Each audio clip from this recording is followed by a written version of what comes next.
Today we're talking about the top 4 killer benefits we get from rental real estate on today's episode. You are listening to the Champion Hustle podcast. Play to succeed in business and in life.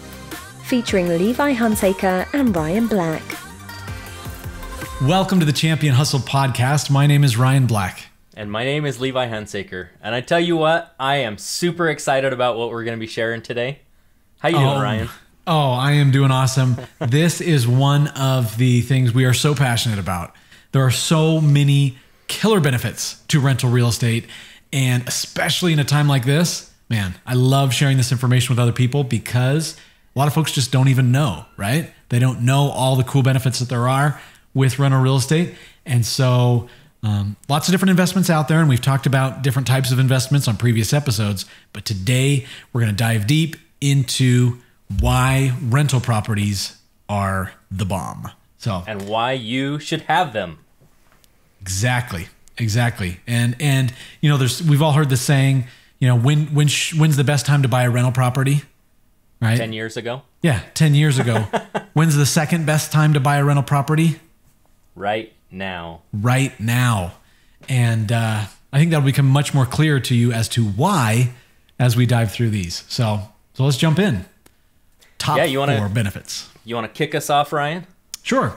So number 1 is appreciation. Now I want to make sure that you really clearly understand where appreciation sits on the kind of the whole scale of everything, because what we saw happen back in 2007, 2008 with a lot of people getting completely burned and losing the shirt off their back, that was due to various factors, but a big part of that was uneducated investors, right? People that are just seeing the market just appreciate like mad, saying, sweet, if I buy a property at this price today and I sell it in 6 months, just based off the appreciation alone, I'm going to make like 50 grand, right? And people were doing that. That is gambling. That is so dangerous. It is not an investment strategy. It's a horrible idea. Okay. Appreciation is a bonus. Now, it's one of the benefits we get from rental properties, right? It's awesome. But we say it first because of the four key benefits. It is the least, I guess you could say least valuable, or the one we put the least emphasis on, because it is simply a bonus. When you look at appreciation, markets appreciate differently. You've got the Midwest is doing hardly anything. And then you look at, you know, really hot markets on the coasts and other places that will have massive appreciation and then massive crashes. What we do see is over the long term, if you look over a long period of time, all areas in the country will consistently have some level of appreciation. Even if it's a little bit, you will get appreciation.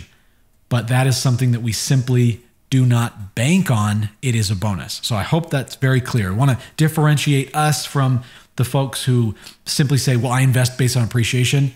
We are vehemently against that. That is so dangerous. It's all about any type of investing has risk, right? We all know that. It's all about calculated risk. You have to be calculated when you take those risks, and banking on appreciation is simply a fool's move. It's not something that we do. But it is a great thing, right? I mean, we've got many different properties that we have bought and sold over the years, and appreciation has given us some great returns. So it's something we look at, but we don't actually include it in our core analysis of saying, in order for this transaction to work, we've got to have appreciation. It's simply the cherry on top. It's the bonus, but it is a good one. And what is exactly appreciation? For those of you who don't know, it simply is the value of the property increases over time. So we purchase a property today and it's $200,000. 10 years from now, right, it's going to be worth considerably more. The value of the property has appreciated. And so obviously that increase in the equity that you have in the property is a great benefit that you receive upon sale of that property. And, you know, it simply happens automatically over time. So appreciation is great. Yeah, I love that. It's the, you know, we've mentioned this before. It's the cherry on top, right? We love the benefit of what appreciation does, and that's a great way that wealth can be built, but that's not why we get into that investment. Yeah. So great point there, Ryan. Okay, so let's jump into the next one. The next one that we've got is called amortization. Now, if you have had a mortgage, you've heard this word before, but what does it really mean? Really, from a rental property standpoint, we're talking about principal paydown. Now, the best part about principal paydown when you have a rental property is it's not coming out of your pocket, it's coming out of somebody else's pocket. So really, they're going to work every single day to pay their most important expense so that they have somewhere to live, your tenants. And what you're providing for them is clean, safe, affordable housing, right? That's what we like to provide. Clean, safe, affordable housing. We're not talking about being a slumlord or taking advantage of people. We want to actually provide a really good benefit. And we can do that through rental real estate. Now, that amortization, that principal pay down, basically you have a mortgage on it, and we've learned that, you know, there's interest and there's principal going to that. It's not coming out of your pocket again, but those people are helping to pay down the balance of that mortgage. And guess what? When you sell that property, who gets to keep that? You do. You do. Yeah. And that's, yeah, because, you know, when you look at any amortized payment, right? A payment where the monthly payment doesn't change over time, like a mortgage or a car loan or something like that, you have part of that payment is being applied towards interest, the rent for renting the bank's money, and then the rest is applied towards principal pay down. And so I love that. The principal pay down, the amortization is such a killer benefit because you're making money in other ways at the same time, but you're simply recouping that equity, and they're out there working. Your tenants are out there working every day in order to make that happen and to make that most important check every month, which comes to you, the landlord. And you also touched on something I want to expand on real quick. You talked about slumlords. Now, obviously, in every industry, you've got all type of people. Yeah. So in the real estate investing industry, are there bad people? Absolutely. I have dealt with some in the past. It's not a pleasant experience. What I can say is that we are proud to say that we run our businesses with integrity, right? It doesn't matter what business you're in. You are who you are. And if you're gonna run business with integrity, with honesty, and do things right, you absolutely can do that and make great money. Now, when we look at running a real estate investing, you know, building a portfolio and having rental properties and doing it with integrity, you still have to remember that there are different classifications of rental properties, right? You've got Class A properties, Class B, Class C. And so sometimes people can get a little bit confused because they say, oh, well, this property that you own, it's not quite as nice. It's a little more run down. Maybe the amenities are not quite as nice. What you have to realize is different classifications of properties require different amenities and different finishes. For example, the properties that we have owned that were Class C rentals, they had a very different fit and finish inside than the Class A, Class B. Right? We're not going to put granite countertops in a rental that's in a part of town where there's, a lot of drugs and crime and other things where people are paying $500 a month to rent an apartment. Granted, with the house where they're renting the house where they're paying $2,500 a month to rent the apartment, absolutely that's going to have granite countertops. And so the point I'm trying to make here is this. It doesn't matter what type of classification of rentals you're going to look at, and each class brings its own challenges and benefits. It doesn't matter. What matters is you can still be a good landlord regardless of what you have. Whether you have Class A, Class B, Class C rentals.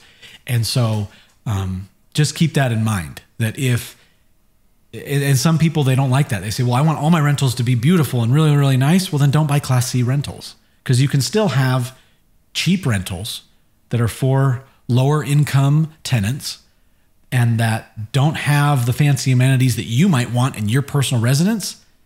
But somebody who's paying $500 a month, they don't want that or expect it. They don't need it. They're paying $500 a month.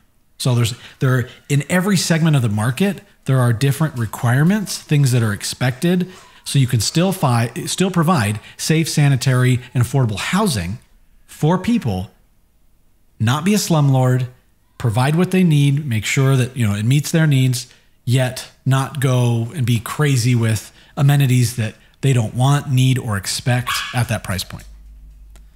So those are great points there. Right? That's my soapbox. I'll get off my soapbox now about that because it's, yeah. Okay. Let's see. What do we have next? Taxes. One of the biggest tax strategies that we have as investors, we have a lot of cool different things that we do, but one of the biggest benefits that we have is the depreciation of the rental properties. Because while the property is appreciating in the market, while we're getting that principal pay down, recouping our equity in the property, thanks to the mortgage payments that the tenant is making, we're actually able to, thanks to the IRS, we're able to write off that property through depreciation, which has taken over 27 and a half years. Now, depreciation is simply when you have an asset and you're writing off or taking a loss of the value of that asset over time. That's depreciation. And so 27 and a half years is the schedule that the IRS has provided in order to fully depreciate a rental property. The cool thing is not only are there, lots of different additional expenses involved with a property, you've got maintenance and repairs and different overhead and costs that we have that go into maintaining a property, even especially things that increase the value, right? Let's say we put in new flooring, like we've done before. We put in new flooring in a couple of our units. By putting in the new flooring, it actually increases the appreciation on the building. It increases the NOI on the building, the net operating income. It increases what we can charge on rents. And so we're putting that money, but the money that we spent to repair the floor or refinish the floor is also a tax write-off. So we're making and saving money every step of the way. The taxes, but the biggest one is the depreciation of being able to write that off, especially folks who are in the situation. We got attorneys and doctors and engineers or folks who are in higher paid salaried positions where they're making a lot of money, but they're also in a really, really high tax bracket.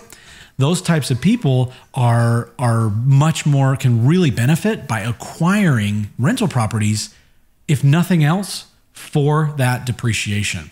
And there's even cooler advanced strategies. We're not going to dive into this today, but advanced strategies like cost segregation, where rather than waiting over 27 and a half years, you can actually take a lump sum of depreciation very, very quickly.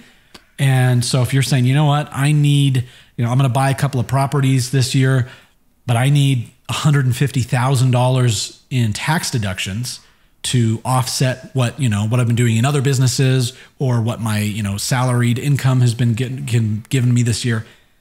Cost segregation can do that for you. So there's some really, really cool things. The more money you're making, the more you need rental properties for the tax benefits. Yeah. So you mentioned something really interesting in there is increasing the value, right? You can get tax write-offs for increasing the value of your property. Now, if you actually think about that, we're going to give you a pro tip here. This tip is if you have a tenant and they're looking for maybe an incentive, they ask for a half a month or a full month rent off to try and get into the property. If you're having a hard time getting the right tenants, you can offer incentives. Now, what I'm going to recommend is you don't give a discount. Don't discount your rates. Instead, if you put the value into the property, if the tenant leaves early or skips out on the property or damages the property and you need to recoup the security deposit, instead of investing in giving a discount to your tenants, invest in the property. Make it nicer. Put new carpeting, put new floor, put new paint, put new appliances or something in that increases the value of the property instead of giving a discount. And you just increase the benefit for your new tenants. Okay, so the fourth benefit is cash flow. Now, this is the money shot right here with rental real estate. When we are looking for a new rental property, it's all about the cash flow. I'm going to even say cash flow is king. This is what you're going to look at, and if it's not cash flowing, there are so many other properties out there. You don't need to try and make a deal or force a deal to work. That just isn't really a great deal. It might be an okay deal or a mildly okay deal, but we want a great deal when we look for our rental properties. So I know people that won't even buy a rental property unless it's putting $400 a month cash flow into their pocket. And you know where you're at, you can decide what the threshold number is. Is it $200? Is it $400 a month? That's really up to you to decide. But you know, for us, we like to see that higher $400 a month for cash flow. And there may be, so there are certain, to play devil's advocate here, there are certain instances wherein you may want to pick up a property that has no cash flow or even negative cash flow if there are other multiple, much more lucrative exit strategies, right? Right. But those instances are few and far between. Those are the exceptions, not the rule. For example, you pick up a property, you know that a certain area of town is going to receive a major commercial overhaul. And so you pick up a property to hold on to it for a couple of months so that you can resell it to a local, like maybe Walmart's coming in, right? And they're going to build, and you know that they're buying up all of the areas and they need to pick up that property, and you can buy it at a discount right now, knowing you're going to sell it in 6 months and negatively cash flow. Maybe you negatively cash flow over the 6 months, $5,000, but then your upside is 150 grand at the end. Like that would be a situation where, okay, I'll take the negative cash flow. But once again, those are few and far between, and you really have to know what you're doing if you're going to get into a situation like that, because you don't want to get burned. So I just wanted to play devil's advocate there for a second. Yeah, there are definitely a lot of things like that. For example, you may even decide to negative cash flow if you're going to run a property as a long-term flip even. Because instead of trying to focus on market appreciation, you're going to be focusing on forced appreciation, things that you can control instead of things that you can't. So yeah, those are definitely some exceptions to that rule. But like Ryan said, those are few and far between. And what we're really talking about today is long-term buy and holds. What are you going to focus on if you're going to plan on keeping that property for 10, 20, 30 years? Yeah. You want that cash flow exactly from day one. And I also do want to clarify as well, when we're talking about rentals today, we are talking about what you just said, traditional long-term rentals. We're not talking about short-term rentals, right? The overnight Airbnb, VRBO, that's a whole nother strategy. I'm sure we'll have another episode in the future where we talk about that. And also it'd be good for us in a future episode to dive deep. We've touched a little bit on some elements of property management. That's a whole nother topic. There are so many tips and tricks when it comes to property management, making the proper choices of working with property managers, or if you're going to self-manage, making those right choices. So we can dive into those in a future episode. But yeah, we're talking traditional rentals today. So those are the 4: appreciation, amortization, taxes, and cash flow. So now that you kind of understand what the concepts are, we want to dive deep and give you real world examples of what that can actually do. So for those of you who are audio only, we apologize. It might be a little tricky to follow. We're going to run through a bunch of numbers here. Recommend maybe for this episode, jumping on Facebook, jumping on YouTube, so that you can see the screen, because Levi's going to be mapping out while he's explaining and drawing out all the numbers. Super, super powerful.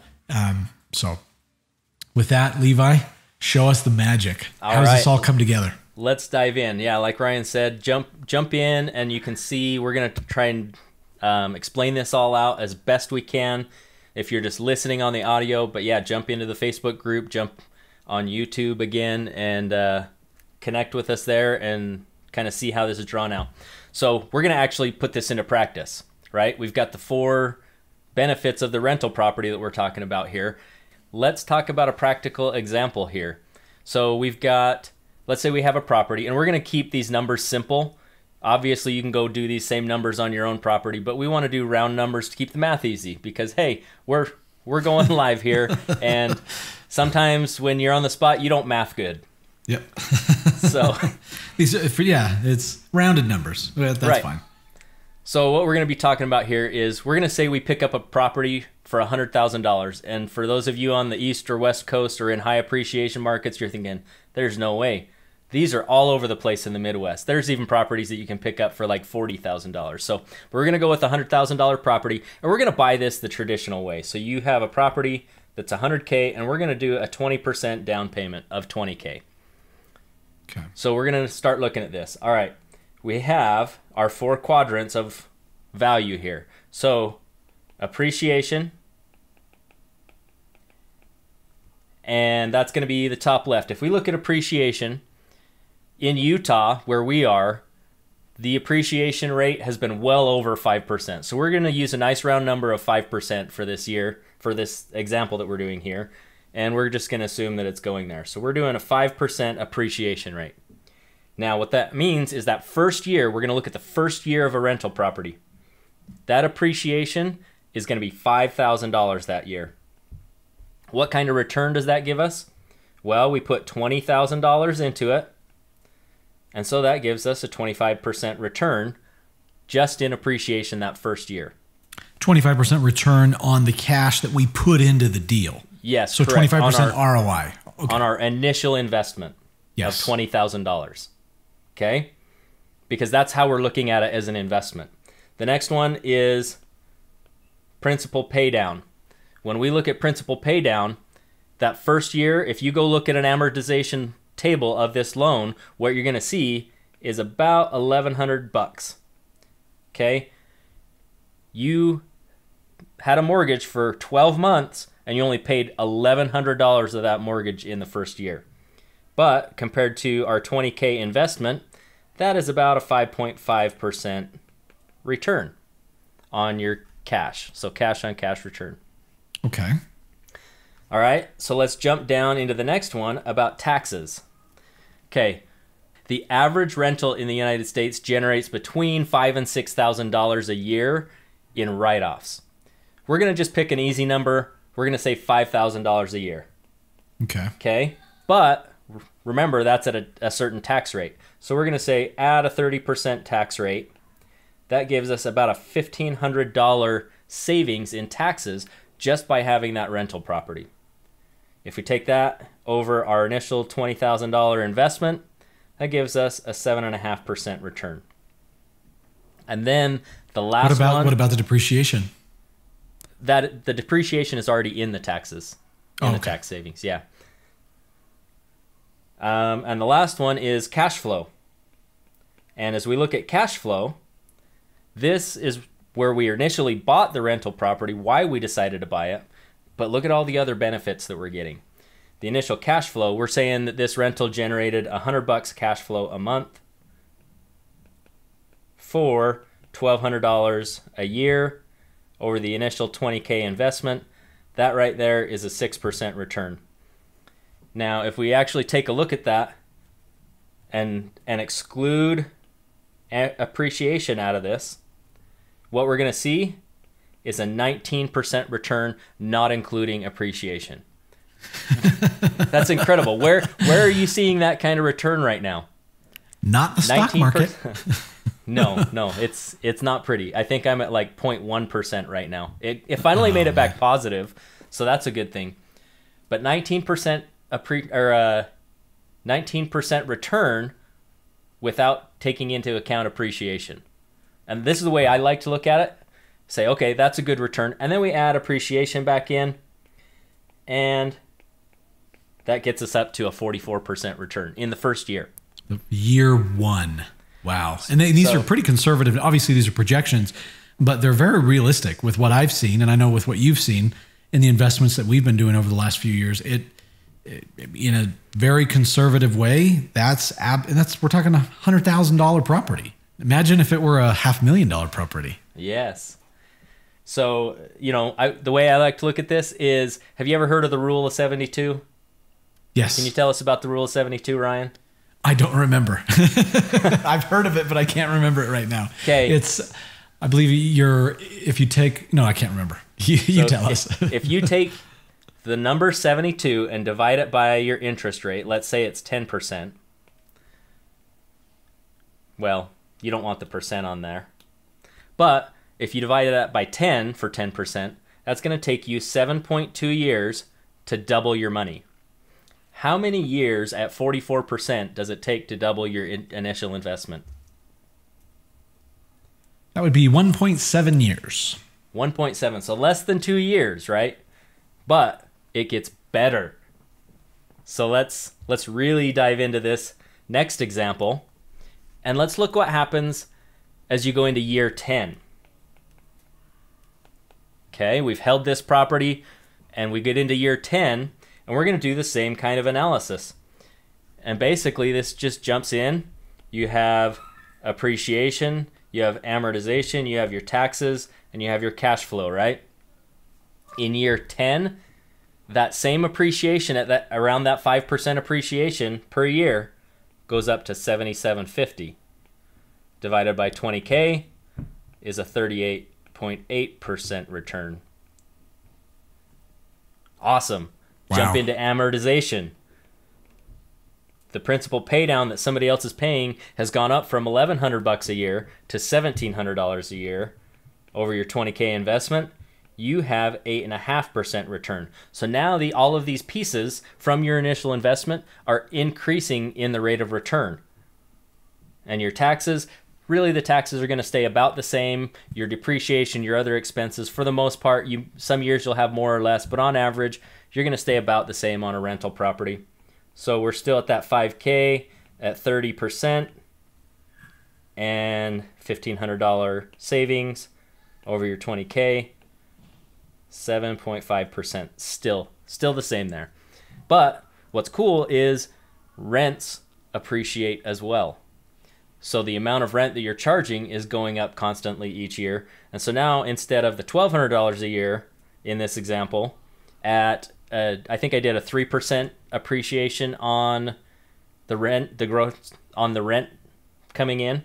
So that $100 has gone up 3% every year for 10 years. That's now gone up to $1,550 over your 20K investment.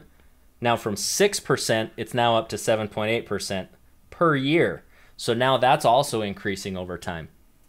So we take a look at this, and again, we're going to section this off and say we're not going to look at appreciation yet. What happens if we just look at principal pay down, taxes, and cash flow? We see a 23.8% return. So it gets better with age. Well, and really an increase over 10 years, a rent that starts out at $1,200 up to $1,550. You're being very conservative. Very conservative. I think in reality, yeah, your increase would be a lot higher. But even running super conservative numbers, killer returns. And when you factor in the appreciation as well, then we take a look at that, we add that appreciation back in, and we are at 62.6% return. Dang. When was the last time you saw that in the stock market? Never. That is incredible. Oh man. This is why we geek out on this stuff. This is why this is one of our favorite topics. Okay, this has been awesome. We've looked at what happens when we buy a traditional rental, traditional financing, traditional down payment. Let's take it to the next level. Now, because we don't do things traditionally. No, it's too slow. We don't like to do things traditionally. We like to learn maybe the enhanced way or the cheat code way of doing things, right? Yep. Level up, and let's look at what happens when we learn some creative ways to acquire a property. Some of those might be subject to, which is buying a property with the existing financing staying in place, or contract for deed, or seller financing. Lots of different options here. But when you can get in here, we're going to take the same $100,000 property, and we're still going to be conservative here, but we're going to say, you know what? We're only going to put $10K down into this to acquire the property in a creative way.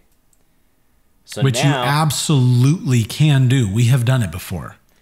And I mean, we've got friends who've done it for even less than that, considerably less. I mean, we were in a property, what was it, a month ago, a couple weeks ago, that they had purchased the property for $4,000, and another one recently that they'd purchased it for $8,000. So, and this is in 2020. So this is absolutely, if you're thinking like, kind of sounds, absolutely real. Okay. These are we see very, this very happen all the all time. the time. So sorry, continue. No, you're good. So, yeah, but again, we like to be a little bit conservative here. So we're not going to do a $4,000 down or a $2,000 down or an $8,000 down. We're going to say 10. Yeah. You get in 10K, and we're going to look at the same type of schedule. So you get in, you have your appreciation, you have your principal pay down, same 5% appreciation, right? It's still going to go up by 5K because it's a $100,000 property, but the initial investment was only 10K. So now we have a 50% return on our initial cash invested. Year one. Year one. Principal pay down. Okay? Same $1,100 the first year, but now it's over 10K. You get an 11% principal pay down return. Holy smokes. Taxes, same, right? We're going to keep it 5K at 30% and a $1,500 tax savings, but 10K, not 100K. I can't write here. 10K in, you get a 15% return on your initial investment just in tax savings. And then cash flow.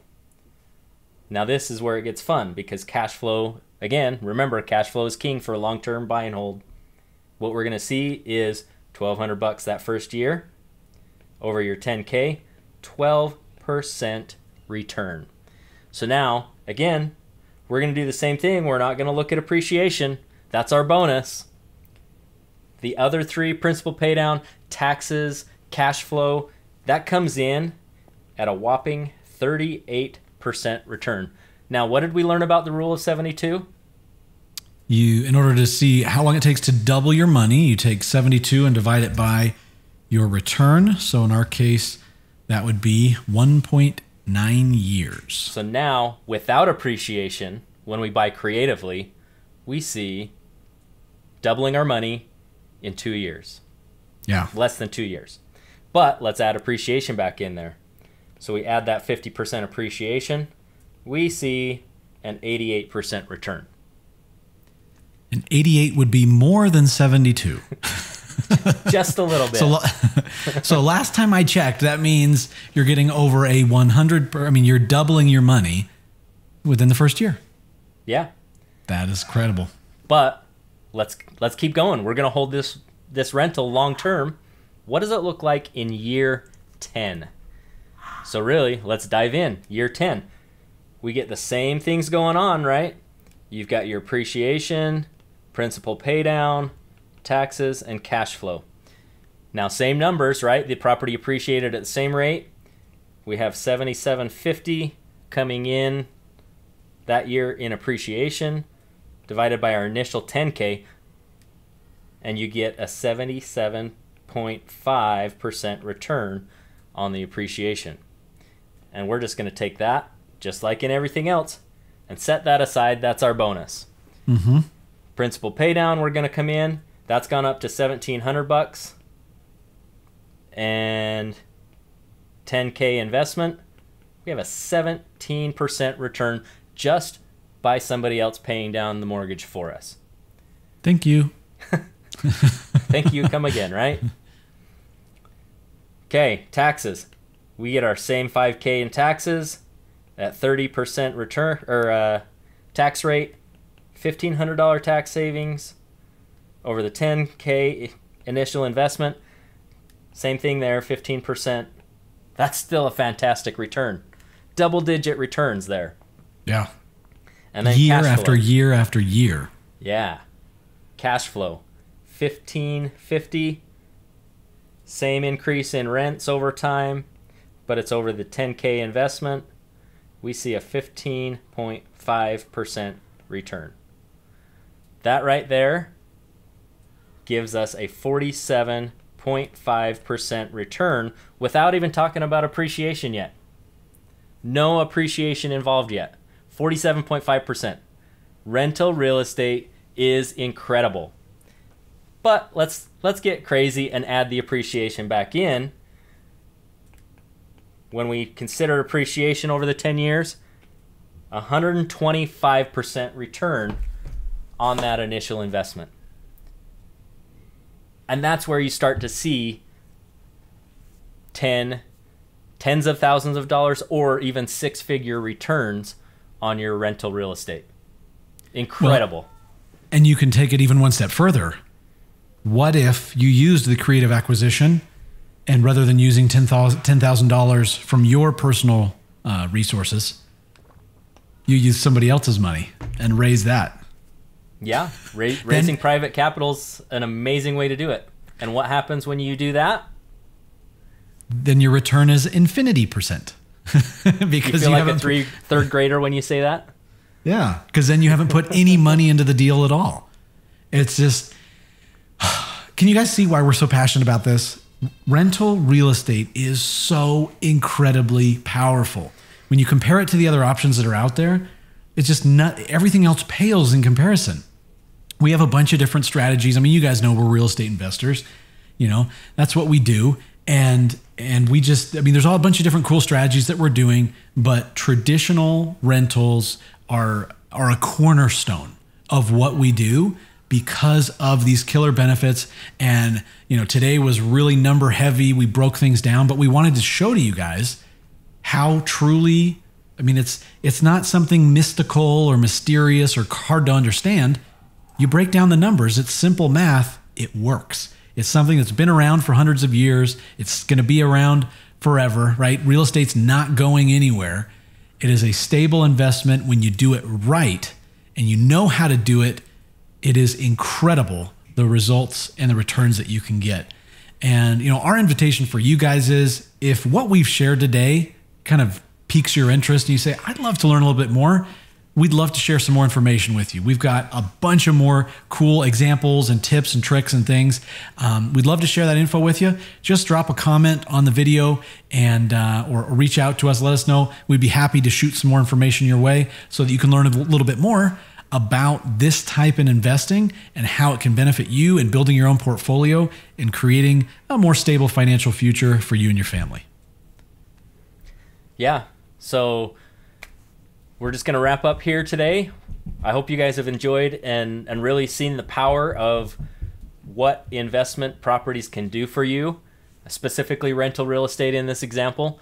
And next week, we're actually going to have a special guest joining us, and he's going to be covering how to free up time with amazing virtual assistant hacks. That's going to be it's going to be a good one. We all have limited time. And so using virtual assistants, he's an expert in this, and we're going to learn from him, figuring out the best ways of doing it so that we can all keep more time for ourselves to do those things that matter most. So we look forward to having you join us next week for that. We'll see you then. Once again, plug in with us online in our Facebook group and visit championhustle.com for all the links to all of our different online resources for finding the show and for connecting with us. Thanks for joining us. Bye, everybody. Bye-bye. Thank you for joining us on this episode of the Champion Hustle podcast. For more great content and to join our online community, visit us at championhustle.com.